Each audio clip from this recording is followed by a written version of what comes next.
A federal judge will hear arguments this afternoon in a potentially precedent-setting lawsuit filed by the Associated Press against the White House over access to the West Wing. And its lawsuit filed Friday in Washington's U.S. District Court, the AP accuses White House Chief of Staff Susan Wiles, Deputy Chief of Staff Taylor Budowich, and Press Secretary Caroline Leavitt of illegally restricting its reporters from White House events.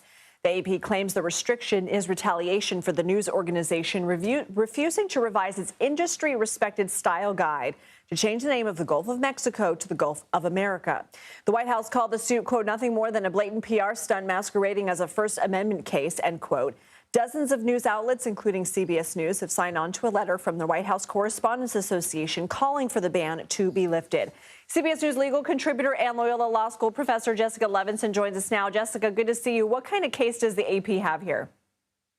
They have a decent case. What they're arguing here is that they've been targeted based on what they will and won't say. And when it comes to the First Amendment, what I tell my students the very first day is we're worried about the type of censorship where the government picks winners and losers based on, I don't like what you're saying, or I don't like your viewpoint, or I don't like who you are. And that's what the AP is arguing here, that because they won't say Gulf of America, that they're being denied access that they were previously granted. But the White House is essentially saying we're not banning you from all events. We're just not giving you unfettered access to the president, right? Well, that's exactly right. And I think their filing uses the term extra special access, that the AP has always obtained not just normal access, but extra special access, and that they can still do their job without that access. And that's part of what their filing argued here.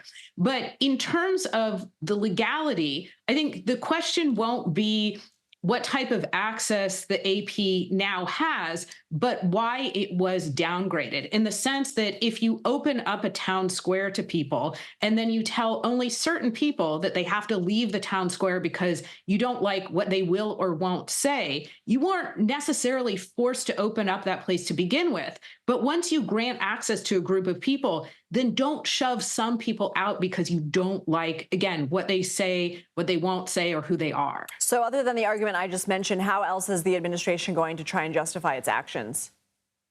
So I think the administration will continue to say, really, this is a matter of administrative grace, that there is no constitutional right that says you must be allowed in every White House event or in every time that there is a plane trip, every time that there's an Oval Office event, and that they have to make discretionary decisions all the time. And they've made a decision here.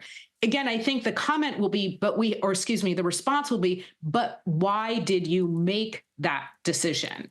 And that's where this judge will really look at whether or not this decision flies in the face of the First Amendment. And the AP is also making a due process argument, saying they didn't obtain any notice or opportunity to be heard. The AP says the president's order only carries authority within the U.S. Mexico, other international bodies, they don't have to recognize the name change. Is that solid reasoning from a legal standpoint?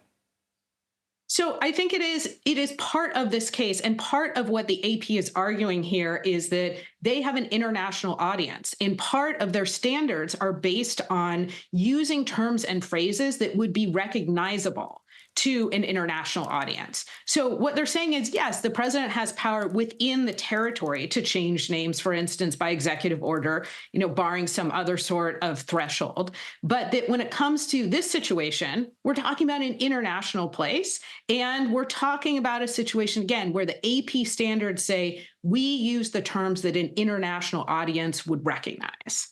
Okay, Jessica Levinson, thank you.